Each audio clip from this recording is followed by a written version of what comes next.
அதாவது எந்த விஷயத்தையுமே ப்ரொமோட் பண்ணால் நம்ம மார்க்கெட் க்ரியேட் பண்ணிடலான்ற சோஷியல் மீடியா இருக்கிற வரைக்கும் இன்னமும் நிறைய ஸ்கேம்ஸ் இன்னமும் வரும். சோஷியல் மீடியா இன்னும் எவ்வளோ ப்ரொமோஷன் இது பண்ணுதோ என்ன வேணாலும் விற்கலான்ற ஒரு கான்ஃபிடென்ட்டில் இவங்க. உதாரணத்துக்கு எடுத்திங்கன்னா நம்ம ஜென்ரேஷனில் 90s ஜென்ரேஷனில் பானிபூரி கடை, தள்ளுவண்டி கடையில் பானிபூரி கடை போடுறது ஒரு கௌரவமான தொழிலாக அப்போ கருதப்படலை. இன்றைக்கி அதை ஒரு மாடலாக்கி அதை ஒரு பிராண்டிங் பண்ணி அதை ஒரு வியாபாரம், ஐடி படிச்சுட்டும் நீங்கள் பானிபூரி விற்கலாம்னு எடுத்துன்னு வராங்க. அதே மாதிரி தான் டீ கடையும். அந்த மாதிரி மாடலை க்ரியேட் பண்ணி சோஷியல் மீடியா பூம் பண்ணி இவங்களெல்லாம் வளர்த்து விட்டு நிறைய பேரை அழிச்சிட்டு இருக்கு. இதுதான் ஒன்று. இதே விவசாயத்தில் பூம் பண்ணலாம் சோஷியல் மீடியா.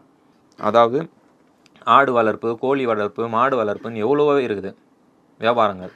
அதிலெல்லாம் இளைஞர்கள் ஃபோக்கஸ் பண்ணால் கண்டிப்பாக அடுத்த ஜென்ரேஷனில் நல்ல பிஸ்னஸ் வருங்காலம். நெக்ஸ்ட் ஜென்ரேஷனே அடுத்த ஜென்ரேஷன் சொல்கிறதுன்னா இன்னும் ஒரு 5 வருஷம் 10 இன்னொரு 5-10 வருஷத்தில் நீங்கள் வேணால் பாருங்கள், விவசாயம் பண்ணால் தான் நம்ம ஒரு இதுக்கு வருவோம்.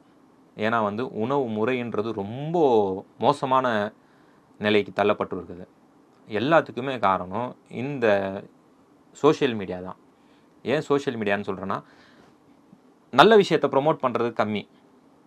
ஒரு சர்ச்சைக்கான விஷயம், ஒரு கெட்ட விஷயத்தை ரொம்ப ஈஸியாக ப்ரொமோட் பண்ணிடுறது இந்த சோஷியல் மீடியா. ஏன் இந்த சோஷியல் மீடியா நல்ல விஷயத்தை ப்ரொமோட்